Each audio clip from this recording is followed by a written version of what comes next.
We're getting a divorce. I don't need a wife who abandons her husband. That's what my husband, Eldon, said to me after I gave birth at my parents' home. He even shoved pre-filled divorce papers in my face. Up until now, Eldon hadn't shown any concern for me during my pregnancy. In fact, he quit his job for selfish reasons and is now unemployed. I finally lost all love for Eldon. I don't need a husband like this, and it's bad for our child too. I coldly said, "Fine, I'll give you the divorce you want," and firmly decided to leave Eldon. My name is Gloriana Ambrosio. I'm a 30-year-old average woman working as an office employee. I have a husband the same age as me named Eldon, and we got married when we were 26. We became close quickly because we worked in the same department. Eldon was a very kind person and took his job seriously. He confessed his feelings to me, and since he was someone I felt comfortable with, we got married after a year of dating. His father, Caden, is a responsible person who runs his own business. Eldon always said, "My dad is strict and scary." but Caden has been kind to me. We never had big fights, and our marital relationship was good. But then a major incident happened 8 months ago. I was called into the boss's office at work. Wondering what it was about, the boss told me something unexpected. Actually, I've heard Eldon's work attitude is poor. Specifically, he doesn't meet deadlines and doesn't apologize for being late to client meetings. His boss is at a loss about what to do. Could you talk to him?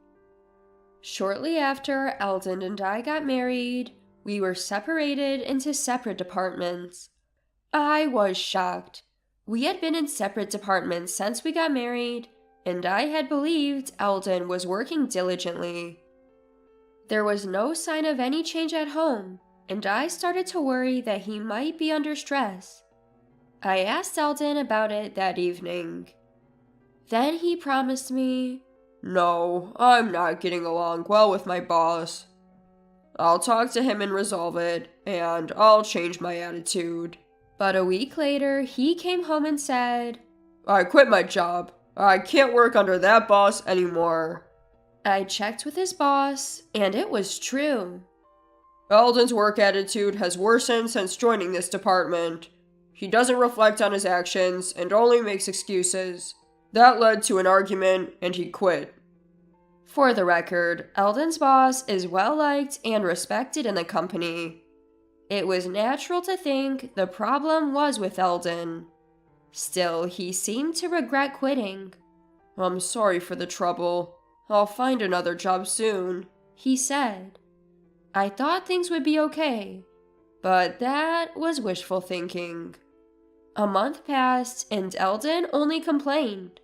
"No company wants me," without seriously job hunting. He graduated from a prestigious university and has work experience. There should be at least one company willing to hire him. When I asked what kind of company he wanted, he said, "One without a nagging boss, where I can make at least $5,000 a month. I went to a prestigious university. I should be picky." My thought was, you're being way too picky. I just wanted him to work like a normal person. But Eldon continued to avoid work, becoming fully unemployed. I was puzzled by Eldon's change of character, but one day I came home from work to hear Eldon talking on the phone. "Since Gloriana is working, I don't have to. I'll just sweet-talk her into supporting me. I never thought pretending to be serious would work this well." At that moment, I realized I'd fallen for a complete fraud. The real Eldon was just a slacker who had been playing the role of a nice guy. When he noticed me, he tried to brush it off, saying, "I was joking. I'll look for a job." But I wasn't fooled.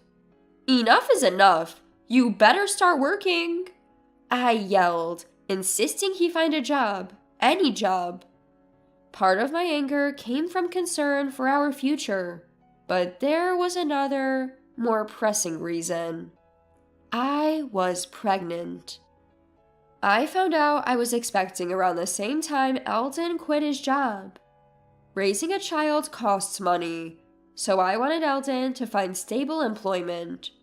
But as I mentioned, Eldon remained jobless and didn't care much for my pregnant condition. I was struggling with morning sickness and other issues, making household chores difficult.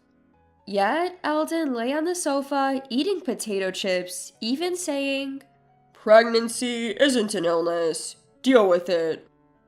I had hoped he'd change as he became more aware of his impending fatherhood, but his attitude remained the same.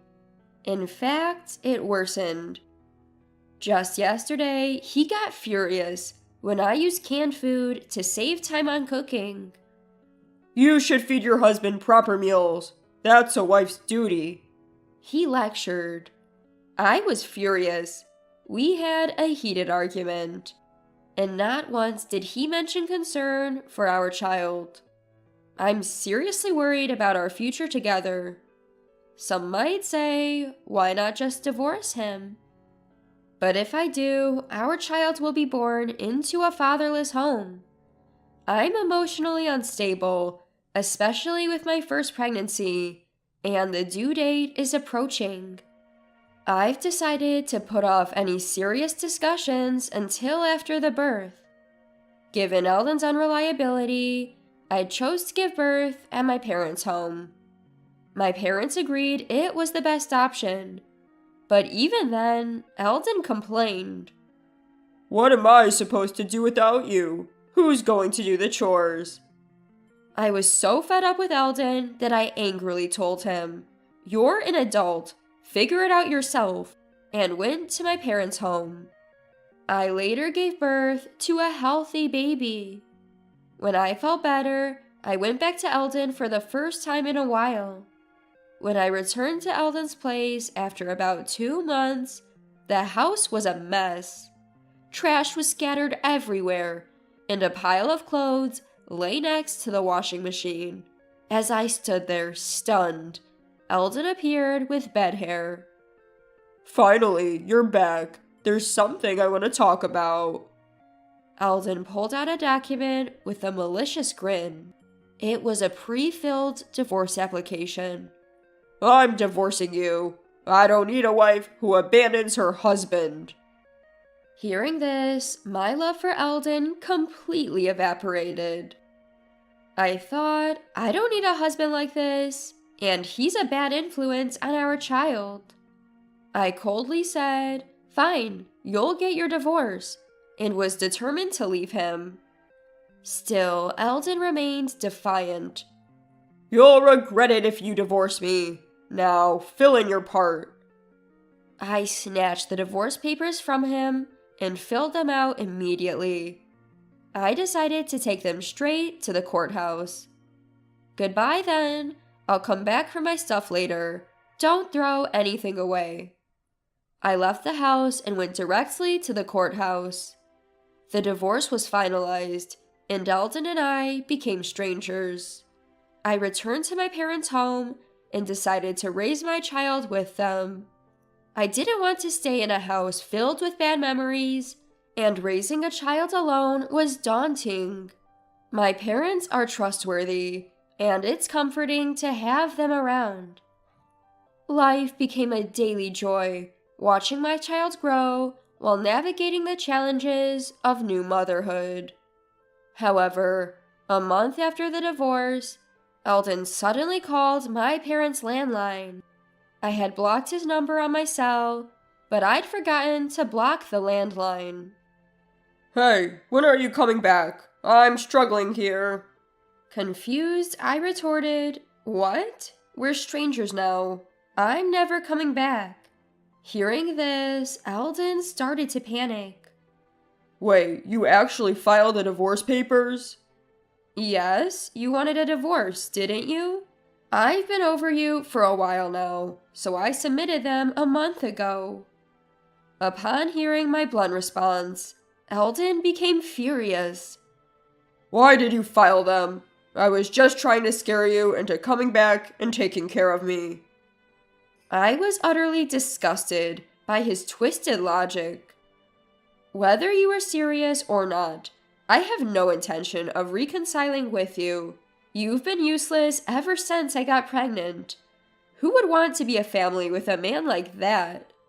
I get it. I'm sorry. I've reflected on my actions. Please come back. I'm really struggling financially. He was pretending to be remorseful now. We settled our property when we divorced. And like I said before, you're an adult. Figure it out. I yelled and hung up the phone. I immediately blocked his number to prevent further calls. I thought that was the end. But a month later, on a peaceful Sunday afternoon, the doorbell rang. It was Eldon. Not wanting any more to do with him, my parents and I tried to pretend we weren't home, but Eldon persistently banged on the front door. Hey, I know you're in there. Come out. Not wanting to disturb the neighbors, I reluctantly went to answer the door. There stood Eldon, skinny and unshaven. I hadn't seen Eldon in 2 months, and I was shocked to see he looked like a drifter. Without asking, he walked into the house and sat arrogantly on the sofa. Gloriana, I need money. Just $1,000. I'm really struggling here. So why don't you get a job? You have a degree from a prestigious university, and you're not too old to work. Annoyed, I said this, and Eldon began to explain. Actually, I've decided to make money through investment.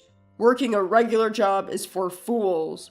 I found a trustworthy advisor online, so I'm good. I'm still in the red because I just started, but I'm told it'll turn profitable. But I'm running out of the money I got from our property division, so I need your help. I was sure it was a scam. My mom, looking disgusted, returned to taking care of the baby. My dad also looked like he thought it was a scam. But Eldon, oblivious, kept insisting on money. I'll pay you back when my investments pay off, and you can live the high life. I reached my breaking point with his incessant and nonsensical demands. If you don't stop, I'm calling the police. I was genuinely angry, and with my dad, we kicked Eldon out. The mention of the police kept him away for a while, but we never knew when he might show up again. We considered moving, but with a baby, it seems ridiculous to incur moving costs just because of him. So my parents and I devised a plan for the next time Eldon showed up.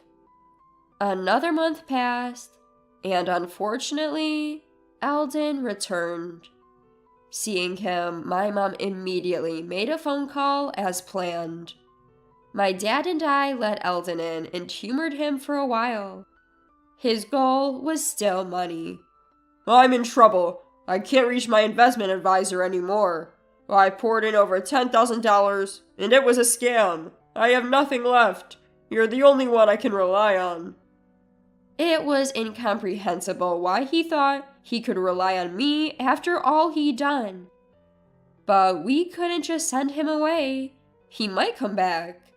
So my dad and I listened to Eldon's complaints to buy time. We were waiting for reinforcements. When Eldon paused, I smiled reassuringly. Don't worry, I'll help you find a new job and a place to live. Eldon's face lit up, not knowing any better. Really? Yes, really. Just then, the doorbell rang. I checked and let the visitor in. It was the person my mom had called. Seeing the man's face, Eldon froze. Dad! My mom had called Eldon's father, Caden. Actually, my parents and I had been consulting with Caden about our Eldon problem. After hearing the whole story, Caden said, I apologize for the trouble my foolish son has caused you. If he bothers you again, please contact me. I'll come to pick him up immediately. So we decided to call Caden the next time Eldon showed up. Eldon was intimidated by his father, so we hoped this would have some effect. And it did. Eldon was furious.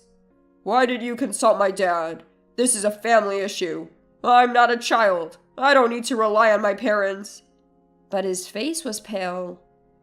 Caden, on the other hand, seemed to explode with anger at Eldon's words. What kind of attitude is that after causing so much trouble? You've done something so terrible that even your parents have to intervene. What are you doing at 30? Eldon was silenced and was taken away by Caden. After that, Eldon started working as a general helper at Caden's company. He's being strictly trained in manners and how to be a decent human being. Moreover, his direct boss is quite strict, and if Eldon slacks off even a bit, he gets scolded. Life must be hellish for Eldon, and his salary is lower than when he was a regular employee. With debts to pay, he's not left with much. It's a far cry from his dream of making $5,000 a month without a nagging boss, and it must be tough. But he brought this upon himself, so I want him to suffer. As for me, I'm busy raising my child. My child is growing up healthy and strong. Life is tough, but my parents are supportive, and there are many experienced parents at my workplace, which is a big help. Recently, I went to the aquarium with my child and parents. My child was fascinated by the dolphins he saw for the first time and seemed to enjoy it. I want to give my child various experiences and want him to learn many things. I intend to do my best as a parent.